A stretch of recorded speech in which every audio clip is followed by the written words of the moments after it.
सभी लोगों के लिए केतु एक जैसा नहीं होता। कुछ लोगों को केतु राजा बना देता है, कुछ लोगों को केतु भीख मांगने पे मजबूर भी कर देता है। केतु आपके जीवन को पूरी तरीके से बदल सकता है, इसलिए केतु को हल्के में लेने की बिल्कुल भी आवश्यकता नहीं है। अभी केतु कुछ महीनों तक मीन राशि वालों के लिए कहाँ पर बैठने वाले हैं? सप्तम भाव में। केतु का सप्तम भाव में बैठना आपके आने वाले कुछ महीनों में क्या प्रभाव देगा?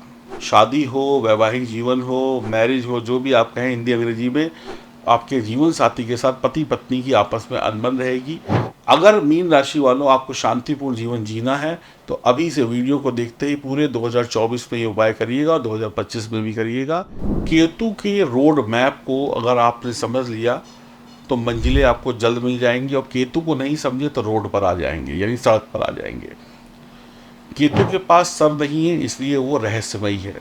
अब उसका सर ही नहीं है तो रहस्यमयी है, कब क्या कर दे पता नहीं। केतु को दोस्त बना लिया जाए तो अच्छा है, और केतु अगर शत्रु बन गए तो न जाने जीवन में क्या प्रलय आ जाएगी। अगर आपको ये पता चल जाए कि केतु खराब कैसे होता है और केतु को बढ़िया कैसे किया जाता है, तो आपका जीवन जो है खतरों से बच सकता है। कुंडली के ये 12 भाव हैं। ये कुंडली आप देख रहे हैं, कुंडली के 12 भावों में केतु जिस भाव में बैठता है उस भाव के जैसे फल देता है, यानी हर भाव में केतु का फल अलग अलग होता है।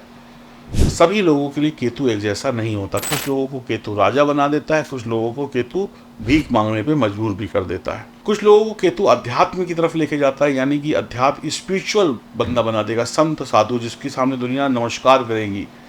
और कुछ लोगों को केतु दुरात्मा बना देता है, जैसे कहते हैं ना, आतंकवादी बना दे, चोर उचक्का बना दे, क्रिमिनल बना दे।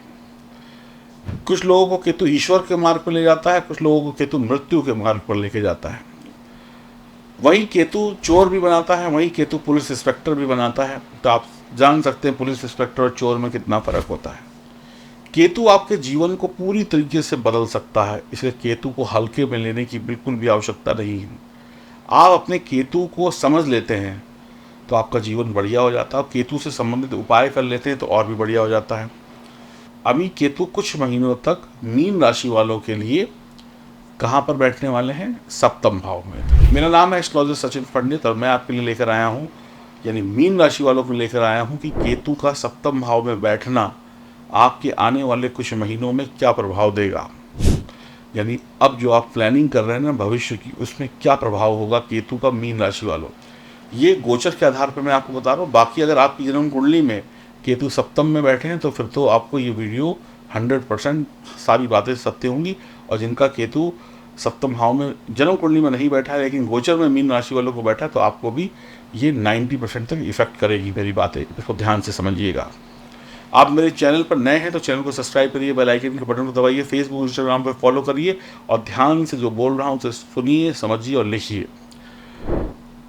इस समय में पिछले कुछ महीनों में आप ना हाजिर जवाब हो गए होंगे। मीन राशि वाले ना हर सवाल का उत्तर देने के लिए तैयार होंगे। उनसे कोई भी प्रश्न पूछा जाएगा उसका जवाब उनकी जुबान पे होगा। एक सवाल के 10 उत्तर देने की आपके अंदर ताकत बढ़ चुकी होगी, केतु ने बढ़ा दी होगी। आपकी हर बात का जवाब केतु जो है दिलवा देंगे आपकी जुबान से। आप चीज़ों को कल या परसों पर टालेंगे नहीं, तुरंत के तुरंत जवाब देंगे। अभी आपसे प्रश्न पूछा तो अभी उत्तर लीजिए, कल को कोई बात नहीं। अभी किसी ने आपकी तरफ एक गेंद फेंकी, आप उसकी तरफ 10 गेंद फेंक देंगे। कोई आपको एक प्रश्न पूछेगा, आप उसके 10 जवाब दे देंगे। कोई आपके साथ एक बुराई करेगा, आप उसके साथ 10 बुराई करेंगे। कोई आपको एक थप्पड़ मारेगा, आप उसको 10 थप्पड़ मार देंगे। यानी तुरंत का तुरंत। ये आपके अंदर कुछ एग्रेसिवनेस आ चुका होगा पिछले कई महीनों से। आप बताइएगा कमेंट बॉक्स में लिखकर। जिनका भी केतु सप्तम भाव में है मीन राशि वालों को, उनके साथ तो 100%, और जो लोग का गोचर में उनके साथ भी 70-90% आया होगा। कुंडली में सप्तम भाव का केतु आमतौर पर बढ़िया परिणाम नहीं देता है। 7वां घर साझेदारी का है, जीवन साथी का भी है। सप्तम भाव का केतु आपके वैवाहिक जीवन में तनाव लेकर आएगा। शादी हो, वैवाहिक जीवन हो, मैरिज हो, जो भी आप कहें हिंदी अंग्रेजी में, आपके जीवन साथी के साथ पति पत्नी की आपस में अनबन रहेगी।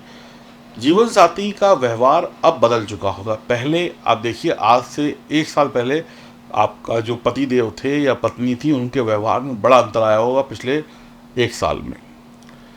पहले घर में लड़ाइयाँ कम होती थी, लेकिन पिछले एक साल में आपके घर में अनबन ज़्यादा हो रही होगी, व्यवहार बदल गया होगा आपके जीवन साथी का, मूड स्विंग्स हो रहे होंगे आपके या आपके जीवन साथी का, जिसका भी केतु सप्तम में है, जो भी मीन राशि के हैं।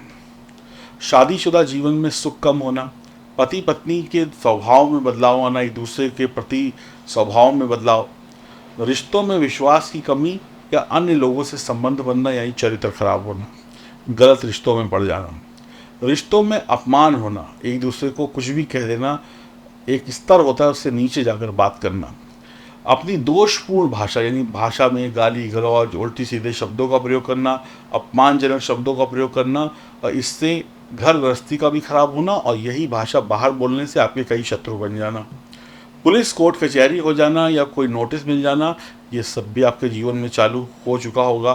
कोई आपने टैक्स की चोरी करी या कहीं पे भी गलती करी, कोई गाड़ी के कागज़ नहीं रखे तो चालान कट गया, कहीं ना कहीं से आपको ऐसे नुकसान देखने को मिले जहाँ पुलिस कोर्ट कचहरी ट्रैफिक पुलिस या गलती की तो जेल भी चले गए। करें या ना करें, ऐसी स्थिति में आप फंसे हुए, ये काम करें या ना करें, ये चीज़ लें या ना लें, इसी सोच विचार में उलझे रहे हैं आप पिछले कुछ महीनों से। समय खराब है, आप मझधार में लटके हो, बीच में टंगे हुए हैं, ना इधर जाएं कि उधर जाएं, आगे जाएं कि पीछे जाएं, और कहीं नहीं गए, वहीं के वहीं खड़े रह गए, दुनिया आगे निकल गई। आपके आस पड़ोस के लोग जो हैं घर के, उनसे आपकी लड़ाई हो गई, आपके ऑफिस में जो कलीग हैं आसपास के, उनसे लड़ाई हो जाना, यानी पड़ोसियों से ना बनना, ओवर प्रॉमिस कर देना, जो प्रॉमिस आप कर नहीं सकते पूरा, वो भी प्रॉमिस करना, ये भी कर दूंगा, मैं वो भी कर दूंगा, झूठे वादे करना और अधिक बोलना, ये आपकी आदत में शुमार हो चुका होगा, जिसकी वजह से आपको नुकसान हो रहा होगा। आंतों की समस्या, आपके प्राइवेट पार्ट में कोई समस्या, हर्निया जैसी समस्या हो सकती है। शांतिपूर्ण जीवन जीने के लिए आप प्रयास कर रहे होंगे, आपके जीवन से शांति चली गई होगी। अगर मीन राशि वालों आपको शांतिपूर्ण जीवन जीना है तो अभी से वीडियो को देखते ही पूरे 2024 में ये उपाय करिएगा और 2025 में भी करिएगा। काला सफ़ेद कुत्ता पाल सकते हैं तो बहुत अच्छा है, नहीं पाल सकते तो गली मोहल्ले के कुत्तों की सेवा करें या मंदिर जाए, वहाँ पर जो काले सफ़ेद कुत्ते होते हैं उनको खाना पीना खिलाएं। अहंकार दिखाएंगे, जितना क्रोध घमंड अहंकार दिखाएंगे उतना मिट्टी में मिल जाएंगे। रिश्तों में वफादार रहें, कोई भी चरित्र को खराब ना करें। माथे पर केसर का टीका लगाएं। अगर आप किसी को बद्दुआ देंगे इस समय में तो उसका भला हो जाएगा। आप जिसको जितनी बद्दुआ देंगे सामने वाले का, मीन राशि वालों, भला। मीन राशि वाले किसी को अगर बद्दुआ देते हैं ना तो जिसको बद्दुआ देंगे उसका भला हो जाएगा और आपका बुरा हो जाएगा। सातवें घर जो है ना, वहाँ पर केतु बैठे हैं, तो पत्नी का सम्मान करिएगा और सतनाजा 7 प्रकार के अनाज का दान करें और केसर का टीका लगाएं। मंदिर जितना जा सकते हैं जाएं, इससे आपको काफ़ी रिलीफ मिलेगा। इस बात का ध्यान रखिएगा। अगर आपकी जन्म कुंडली में मीन राशि वालों केतु सप्तम भाव में बैठे हैं तो मेरी बातें 100 में से 99.99% सत्य होंगी, या जिनकी सिर्फ मीन राशि है और केतु गोचर में सप्तम भाव में, तो आपको भी 70 to 90% यही सब आपके साथ पिछले कुछ महीनों से हो रहा होगा और अभी ये पूरे 2024 में चलेगा। तो ध्यान रखिएगा, जो उपाय बताए हैं वो करिएगा। अगर केतु को सवारा तो राजा, नहीं तो फिर बर्बाद। आप अपनी जन्म कुंडली की जांच कराकर अपने केतु और अन्य ग्रहों को मजबूत बनाना चाहते हैं तो नंबर आपके सामने है, आप अपॉइंटमेंट बुक करा सकते हैं। राधे राधे।